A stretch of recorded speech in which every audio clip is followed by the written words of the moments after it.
after that initial kind of intensive session, how vital was that face-to-face continuing to be in the same physical space as the projects developed, or how much of it happened in other forms, and you know, and if it was important, at what stage was it important, and just that question really about the role of the face-to-face collaboration.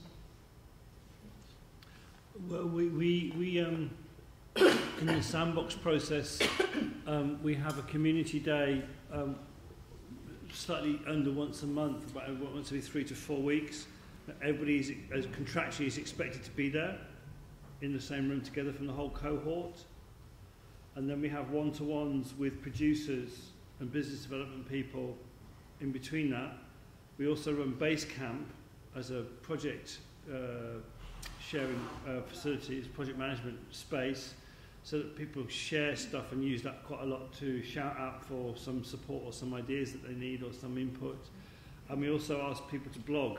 Again, contractually, people are expected to blog on a regular basis and share publicly what they've been doing. So that actually it's a whole mix of virtual and face-to-face that we think is important. I would add, it's the same for us actually. It does depend slightly on the project, but regular opportunities for people to be in the same space and listen to each other and discuss is really important. But we also find that we use people we funded to explain their experience to the next generation of people who might want to be funded.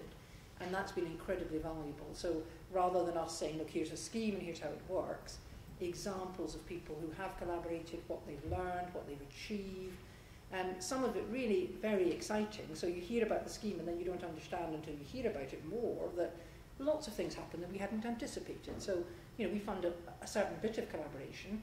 It has the opportunity to then build huge networks. I remember one where somebody came back and said, on the basis of the partnership that we had funded, which was between her and one academic, she had, by the end of the collaboration, a network of 55 people who had substantially engaged with what she was trying to achieve. So, you know, that story was very powerful in terms of telling people what could be achieved. So I think, you know, face-to-face contact, drawing on people we've funded, bringing people back so that you keep working with them, understanding how their projects are developing, is really important.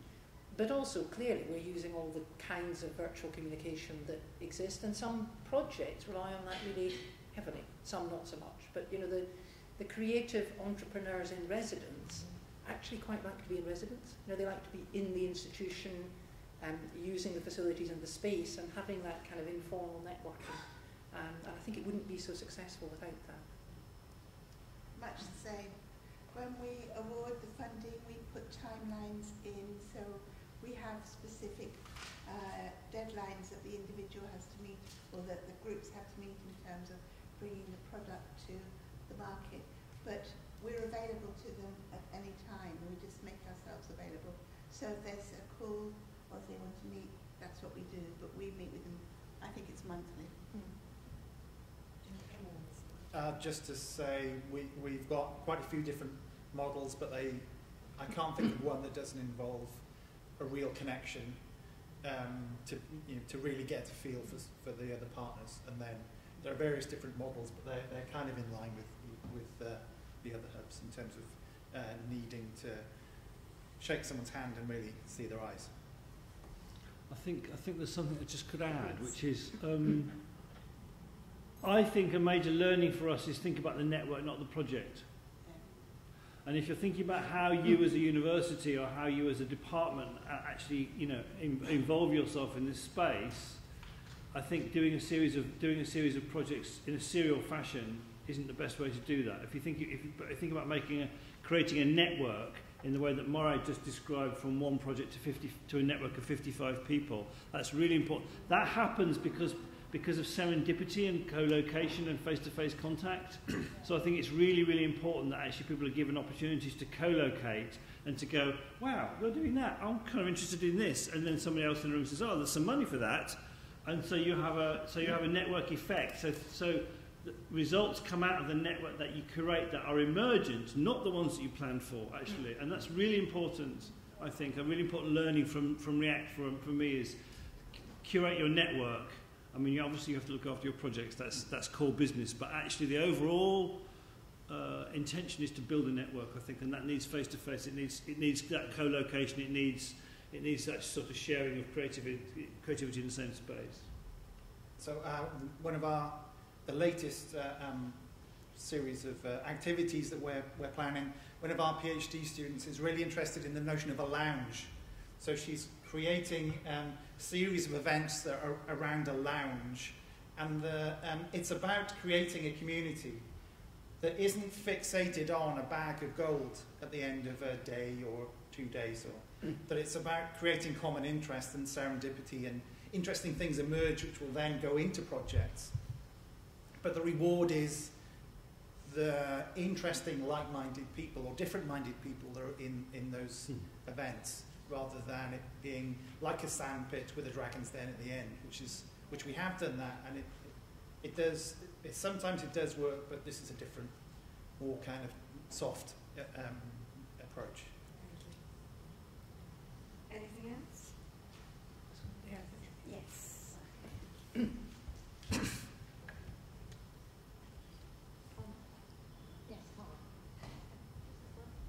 hello.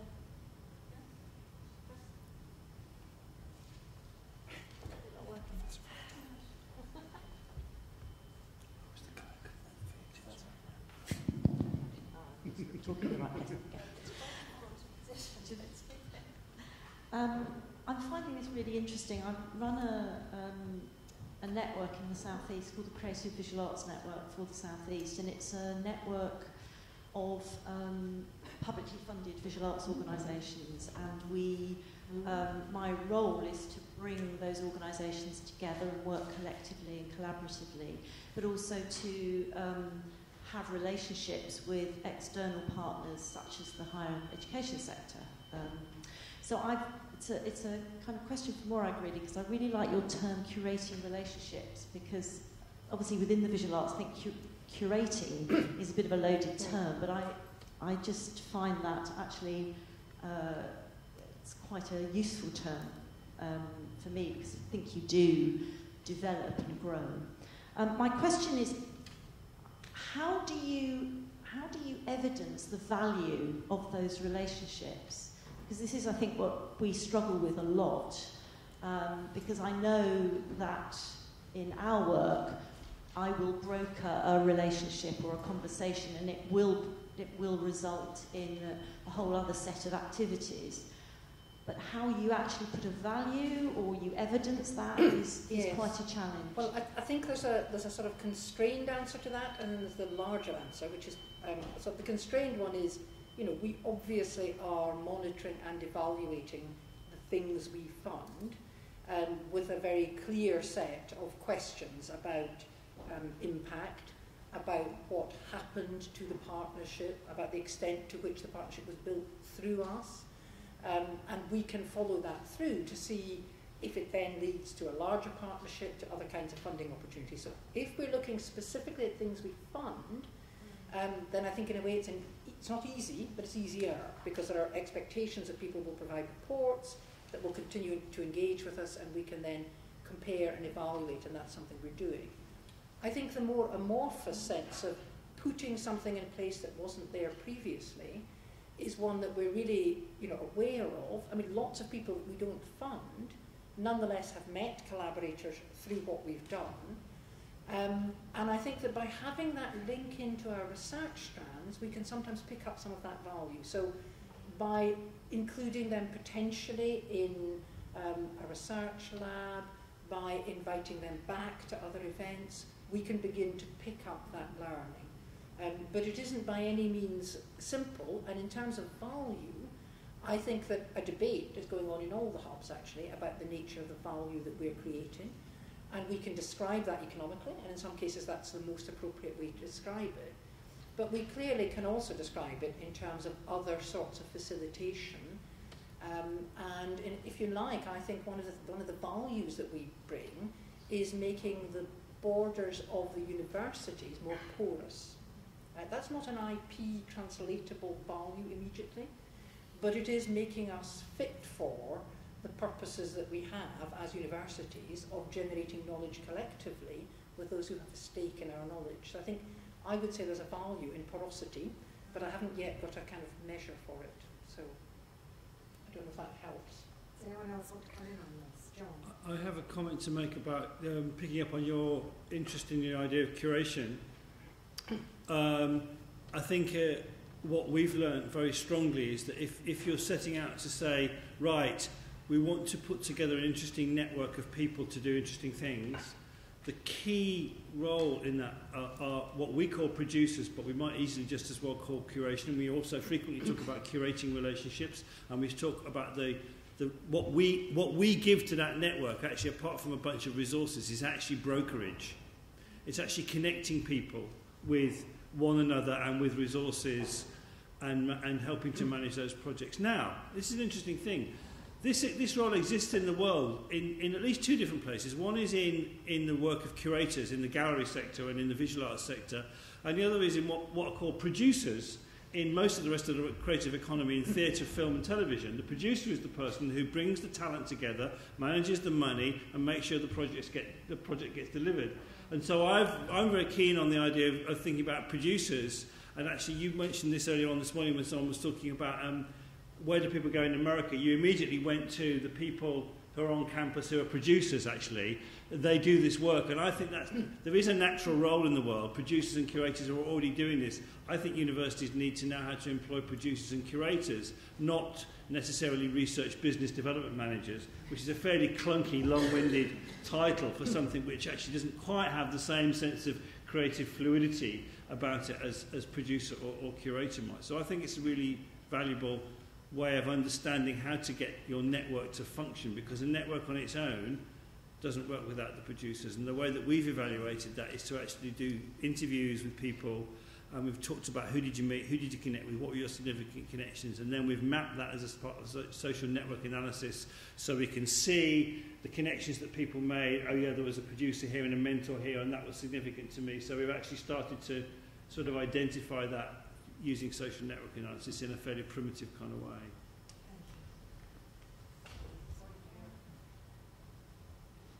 Well, no, I was just going to sort of add to this conversation. I'm Evelyn Wilson, one of the directors of the Culture Capital Exchange. I also work on Creative Works London, and I'm a curator as well, actually, and I completely agree with John that, you know, I think there's a bluntness within the university sort of sector that, and I think maybe why some stuff tends to fail, which was discussed earlier today, which is around this very clunky notion of a business development roles or some such. And actually, I think, you know, people in the arts, I think, respond very well to people working with them who also know the arts, who have been embedded and spent, you know, long periods of time themselves working in the arts. And that's, I think, sort of one of the values, perhaps, as well, albeit a slightly kind of oblique value that perhaps we would bring, say, to Creative Works London, because we, I think, probably kind of have quite a good implicit understanding of the needs of a lot of the,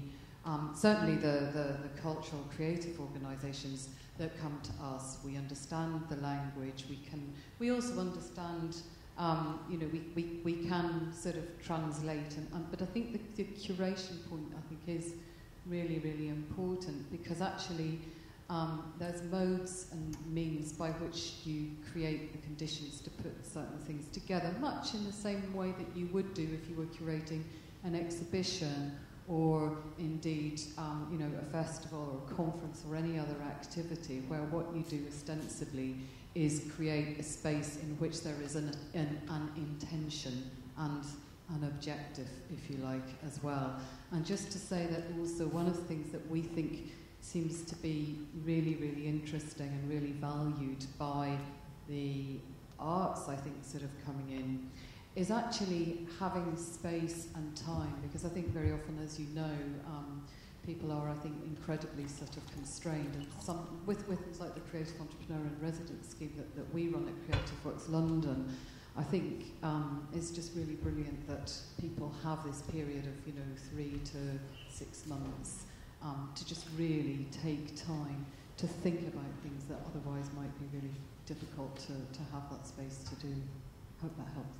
Thank you. I think we have a question at the back. This gentleman.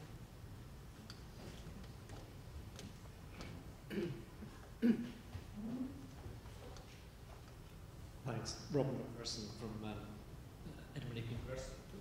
Having fallen down in my presentation, I'm going to do it again. Zeitgeist. I just wanted to echo John's point about producing. I was one of those people earlier today talking about business development executive. We had a very successful role in our innovation project. The interesting thing is that I'm a producer. I've been a producer for 25 years, and I operate covertly within the university in that role, called an institute director. And the person that I hired to perform the business development executive role was a producer, and he was just about to leave us to go and teach producing at a film school in Denmark. And I think the wider point is that the way I think there's a lot of learning in the academy that comes from the practices, as John identified, of bringing people together, creating collaborations in a commercial environment that creative producers across film, theatre, television, music and other areas perform. And I think to some extent what we are doing, what we've been listening to, is a learning by the academy of how to operate in ways that have been proven to be very effective outside. The challenge is whether or not we can actually take that further, I think, in the, if you like, the management and organisational structures of the academy itself, which has been organised on rather archaic lines and isn't a good fit with these models. I love the term used in relation to sandboxes of kind of hacking the academy. Perhaps we need to go further in hacking the academy itself. Thank you. I mean, I think the point you've raised is a really interesting one. And it's one that in a way has perhaps been implicit in, I think, what our panel have been talking about. We've heard quite a bit about the successes of your approaches in each of the hubs. But what are the biggest challenges in terms of this relationship, this brokerage that you've been talking about? Georgina, do you want to start? Yeah, I think the biggest challenge that we've brought to the universities is we've brought 500 SMEs to date. And universities don't like large numbers of businesses. They like one large multinational that they can do a very simple knowledge transfer deal with, put the patent in and it's away from them. And that's it. So 500 SMEs, we had no contractual methods for them, no IP agreements for them. So the universities had to build a completely new infrastructure to support how we've worked. And they've done that, and they've done that willingly. So I think the biggest impact we've had is in making our university rather more fleet of foot and enabling it to see an opportunity that is out there, because one of the things the universities are having to demonstrate right now is how they work with businesses. And it's one of the metrics that universities are being measured against, if you like. And I think the arts and humanities provide that in abundance, but perhaps we don't ourselves account for it enough in what we do. I think if we perhaps did it in the way that we should be doing it, which was to report and ask for help and ask for support and ask for resources to do it, we would get there. But I think we've left that to the sciences to negotiate, and we haven't filled the space for the arts and humanities. And when you do, I've had nothing but help. So can I commend that you actually don't try and do it all yourselves, but you go back and ask the institution to pull some resources towards you. Sorry. Well, yes. I mean, I would echo that in the sense that it is true that universities are set up, have been set up to manage a certain approach to tech transfer, which has tended to focus on the spin out and on the kind of discovery that is complete at the point that it leaves the university and then goes out and thrives in a different environment. And I think co-creation has been the thing that is absolutely integral to, I think, pretty much every project we're funding. And it isn't a model that sits particularly easily with the assumptions about how those relationships work. So even though broadly within universities we have moved from knowledge transfer to knowledge exchange, I think the larger issues behind that are broadly understood. But having just seen through in my own institution a funding scheme to support the kind of work that Creative Works has been doing now, but to kind of create a follow-on capacity and build a further funding stream, I had some really interesting challenges where there was just goodwill but mutual incomprehension when I talked to the person in our innovation setup who kept saying, but surely you've got to have the evidence that the research is finished at the university before you take it out. And I said, no, we have to have evidence the research capacity is significant in the university before we build the relationship. And that's a really different way of thinking. I mean, actually my experience is a bit like Georgina's. He was quite interested to hear that it could be done that way. And I think that there is a kind of recognition that the existing model isn't delivering everything that universities imagined it might. And the view that by investing in tech transfer and spin out, we're going to be making a major financial contribution to the viability of universities is not really how it's panned out. So I think there is an appetite for recognising that different models are actually available, but that's been quite time demanding because there's a lot of conversation. And the kind of multiple things we are all doing, the different relationships and networks, that brings with it complexity. So narrative gets a bit strained. So if you have to explain to people what we do, you've got to be really good at telling a story that builds all of that complexity into a kind of very clearly valuable set of things. And I think we're getting better at it. We are quite lucky in Lancaster that Lancaster is a very SME-friendly university. Lots of engagement, lots of ERDF, so there's a good base to build on there. Creative Exchange is committed to working with academics who are not one of the 3 core partners. So that's been a major challenge. Working with academics who are, I love the phrase well-meaning but incomprehending. Or not comprehending. So working with academics in Leicester or Leeds or Edinburgh or London, so they have to engage in the project and they have their own agendas and their own timescales. And then they have to go to their contracts office to have the discussion about IP. And then their contracts office speak to our contracts office. And even though we've put in place systems which we think are as streamlined as they could be, there is still quite a lot of friction and quite a lot of incomprehension. So we have projects where we've got that going on. We've got maybe two academics, 3 companies, and a PhD student. And so the IP contractual stuff, managing that is a challenge. And sometimes that just happens in the background and they just get on and do stuff. But the different kind of clock speeds and the different perceptions and agendas of those different actors from different institutions, different parts of the country, almost all the time. That's a very pragmatic kind of challenge that our students and everyone in that project kind of has to wrestle with.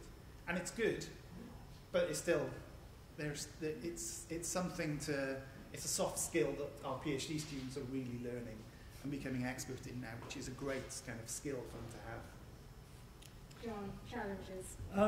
Well, where do you want me to start? I think the whole process is deeply challenging for the reasons that my colleagues have just started to go through. One of the things that I learned is that when you set up something which is about culture change, people go, yeah, culture change, you want some of that. And then they go, oh, you mean we've got to change the way we do things? Oh, well, sorry, we didn't really sign up for that.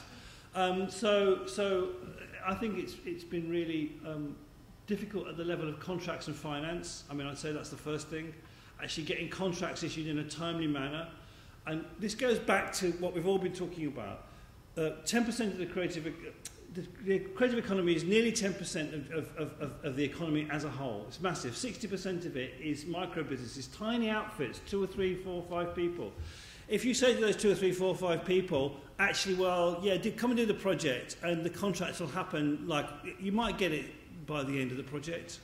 And that's actually standard practice in most universities, is actually they're very slow at contracts. And they're slow at these contracts because it's a £50,000 contract and they're dealing with a £500,000 contract with IBM, so it's really not that important. So actually, that's been a huge issue for us, and we did some surveying of our clients, and they said, actually, if your job is to persuade us to work with universities, we would never go near that contracting or finance situation again. I don't think universities are fit for business with the creative economy right now. There's a lot of work to do there. I'm glad that Georgina's had such a positive experience. I have to say, it's not one that I share. I think, second barrier, academics aren't entrepreneurs. That's why they're academics. You know, you can have lots of really fantastic ideas and get an amazing prototype, but then what do you do next? How do you go further down the road? Where does that actually make impact in the world? We can't use academic research money to support business development, so we have to find other kind of partnership investment to make that happen. So if you want ideas to really go much further down the road, how do you keep your academic involved? Where's their referable outputs? Where's their impact statements? How do they understand their involvement after something has become a prototype? Because they're not naturally entrepreneurial, and that's fine. That's not what they're meant to do. They're meant to be knowledge workers. I guess spin out structure, really, just to echo something that Morag said. I think that actually, you know, the university departments are mainly set up to think about business impact through spin-out models that come from STEM subjects. And if I'm a scientist and I'm working in a lab and I've got some biotech, and I realise that there's a market in the pharmaceutical industry for this bit of biotech, and I go to my business development unit, there's a kind of linear, once the due diligence once the market research has been done, there's a kind of linear process to plugging that gap. The creative economy is completely different. It works in a completely different way. The political economy of creativity is on the basis of the slate.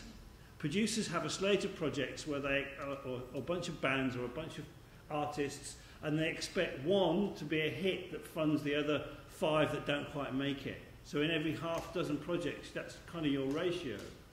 And that's a very different political economy to manufacturing or to biotech or to pharmaceuticals or aerospace or defence or any of the other massive funds that universities have to invest in. They don't quite understand the nature of our beastliness. So they're still so I think, you know, the work of culture change is underway. You know, let's all sign up to it. We'll be there in a few years' time if we all carry on persuading our university colleagues that there's some value in the work that we're doing in this way. Thank you. Any other points? Sally, and then John. Sally Taylor, Cultural Exchange, Creative Works, and I hope this work is in mind. Here, John, frankly, culture change in universities has been something that we have been working on for a very long time, even as part of Creative Works London, even as a team on Creative Works London. We've had some extraordinary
Thank you. And over here.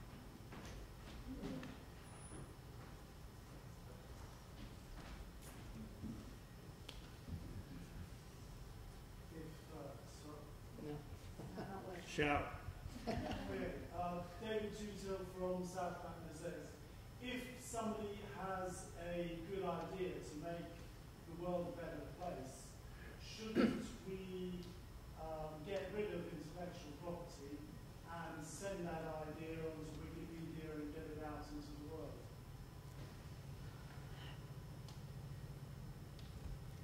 It's an option.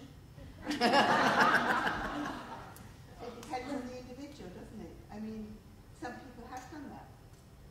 Some people won't. We can't dictate to a business or an individual how they manage their IP. We can facilitate it. We can't tell them what to do with it. Or we could, but it probably wouldn't be very productive. I'd want to ask the question about, well, what making the world a better place. I mean, there are various kinds of value that we might be thinking about producing, and to put it very crudely, one of them might be in the area of social entrepreneurship and social value and cultural value. In the sort of bottom line that we look at, and then there's kind of economic value and research value as well. Do you know what I mean? But actually, one of them might be making the world a better place.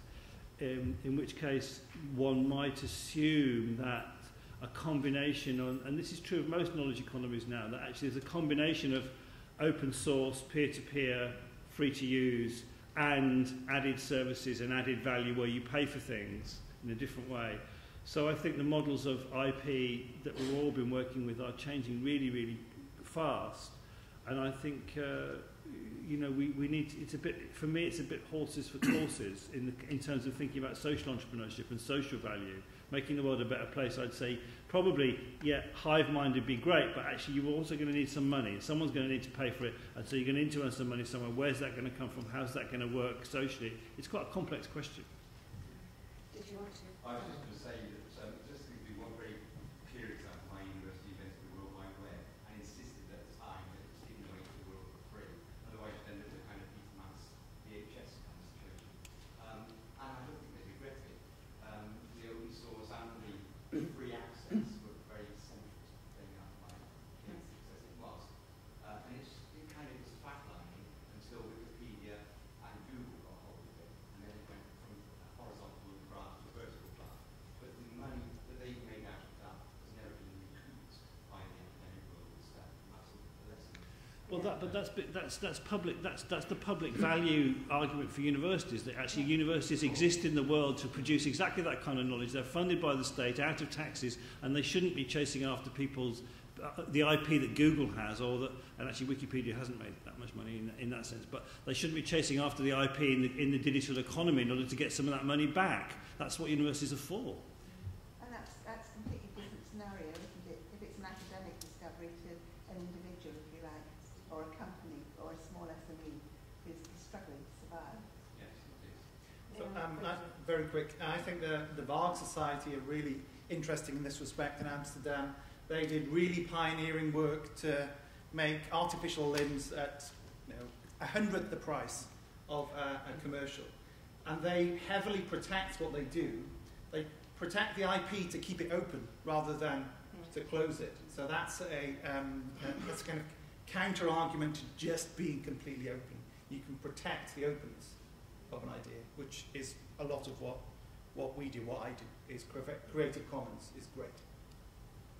Please. Catherine McNeill from, I'm just going to speak actually. Catherine McNeill from Architecture for Humanity and Coventry University. I teach architecture there. I'm really interested in that last point about open sourcing.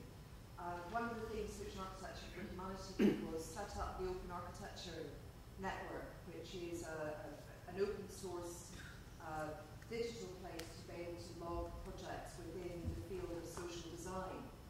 I think what we've certainly found in our work is that if you open source, you're not giving away ideas, you're sharing knowledge. Because if you look at the particular context and circumstances, certainly within the field of social design and architecture, it's very specific to one client group. It's never a rollout solution. And even if you're working with the same brief initially with two different communities, inevitably that evolves and changes. So in our experience, open sourcing is fantastically inspirational when you realise that there's no one size fits all. I'm not saying it's the be-all and end-all of the way to do things, but it certainly starts to open up the conversation to a different kind of culture and a different kind of true collaboration, I suppose. Thank you. I just want to ask a slightly different sort of question, which is about the engagement agenda and the sort of partners that you have. You've talked quite a lot about SMEs and about micro businesses. Are you getting the partners that you want? Is there a reluctance to engage with, or from larger partners, larger corporations, to engage in the private sector? I'm pretty happy with the partners that we've got. I think one of the issues for us has been how do you construct a system where big partners can have a material interest in the process that you're engaged with? Because frankly, 10 grand to the BBC R&D department is or to HP who are in Bristol, or to Ardman who are in Bristol where we work. You know what I mean? There are some big players, Dyson down the road, you know, but actually the money that we have to offer them is meaningless. And they also have their own R&D departments, which means they're already doing research. So actually, for us to prove that what they're doing is original and new, as opposed to what they should be doing anyway at their own corporate profits, is difficult. So for us, we do have those people involved as mentors, and we have them engaged at that level of mentorship and the level of working with our projects in that relationship. And I think that's the appropriate relationship for us in our structure. I guess other people might have different experiences. Slightly different take. We have a number of big corporates who actually work with us, and what they ask us to do, we work with them as private clients. They don't want to get involved in the SME, micro business, small pot. They want very specifically to look at a focus on their company, their industry, their business, and their innovation. One of the things they've said to us is, and we've had numerous conversations around this with a number of different sectors and different businesses, and the big corporates have as much trouble keeping the innovation train running as do small and micro SMEs. And they also have big problems because they thought that if they set up design in the middle of their company, that would facilitate the innovation chain. But what they're finding is that those designs at the heart of the businesses are getting, if you like, sort of, they're getting too embedded in the work, and so they lose their externality, their freshness, their ability to think out of the box again. So what we're looking at with some of these companies now is taking their design team out and moving it away and working with them for a period of 2, 3, 4 months, and then putting them back in to see if they've actually changed their culture and they're able to go back in as a fresh team. And it's quite interesting. And the other way that, and you have to be very careful at how you work with big companies, because they can become quite predatory in terms of the way we work, because we've got small SMEs. A number of the big industry have come to us and said, we'll fund your companies that come out the end of your pipeline. And what they actually mean is, you do all the work, you get the thing ready, and then guess what? We'll take it to market faster than you can say whiz bang, and you lose it. So we must work with them as a sector. We must. And I think it's finding the right way of working with them. So I would suggest, and lots of them are mentors to our companies, but we make it very clear to them, and this is why we in the university hold the IP, is we have big elbows. If that IP belonged to that small SME, their ability to knock back the big company and say, hold on a minute, you can't steal that, that's ours, is problematic. But if we say, watch it, we own that IP, they tend to back off more. So it's quite an interesting journey, I think. We haven't solved it, but we're making some moves. And yeah, I was just thinking, Julia, that when you said, with the people you want to work with, that suggests that we had a complete sort of template, these are the people, but actually these are meant to be researching lots of things, our hubs, about how this can be done and what the kind of conditions are that facilitate collaboration. And one of the things we need to discover is the nature, what are the characteristics of the kinds of SMEs who want to engage in this kind of collaboration, and why have they not been working with universities before? So I think it's both defining and understanding who that group is that are able and would benefit from collaboration, and why they haven't done it before. And that seems to me, you've got to be quite open about that. I don't think we would have predicted that everybody who walked through the door in terms of engaging with us, coming to our ideas polls and bidding, and we didn't know they would all come. But I think that would be a slightly disappointing research project if we had known everybody who was going to be part of it at the beginning. So I think we need to recognise that one of the things we're discovering is how to map the creative and cultural industries in such a way that we can understand the conditions for engagement with higher education. Speaking to John's comments, so BBC R&D are one of our major partners, and Physical Playlist is one of our projects that's probably going to spin out into either a company or a product. And we got traction and real understanding because one of our academics spent 3 months in Media City in Manchester and built up trust, but also built up an understanding of where the opportunity were, where the lack is in the BBC, because it can be quite opaque. In terms of partners, I'd agree with Morag that we're finding out where the opportunities are. If I could choose to have more partners of a particular type, I would choose to work with more partners that had 20 or more people, because they're not very common in our experience, but they have just that extra capacity, just that little bit of flex to stop and think about research, and to know that they're not going to be wiped out. Quite often we work with a small company and they get a big pitch they didn't think they were going to get, and it's like, oh no, we've got to stop because we've got to do this thing, and we can't not do this thing, and we're all hands on deck. So that's who we would choose to work with more. But I think I would wish there were more companies like that in the sector anyway, and there aren't.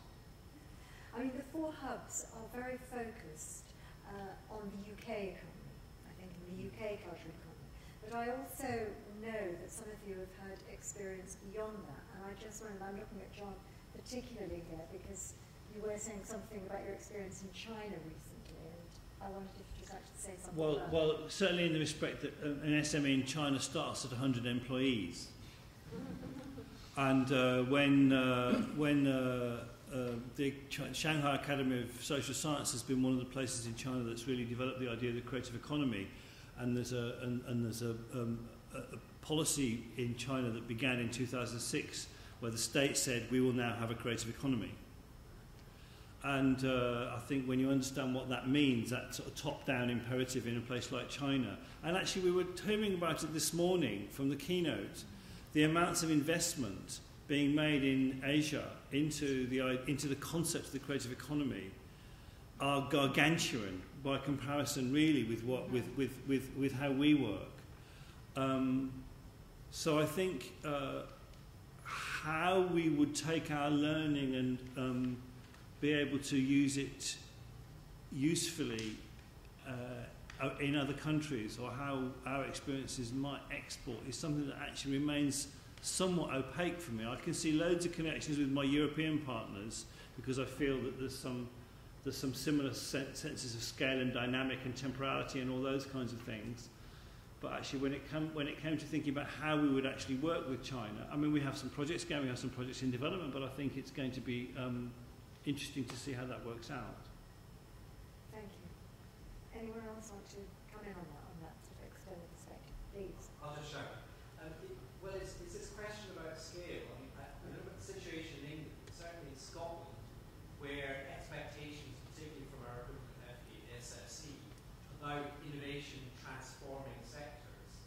In a sector like Scotland, where there are perhaps 5,000 to 6,000 companies because they're all micro businesses, how do you actually deliver the transformational impact that funding bodies and government policy want, as opposed to the rather more bespoke, and you could argue sort of highly cherry-picked broker in a quality way kinds of experiences that we're able to manage autonomously?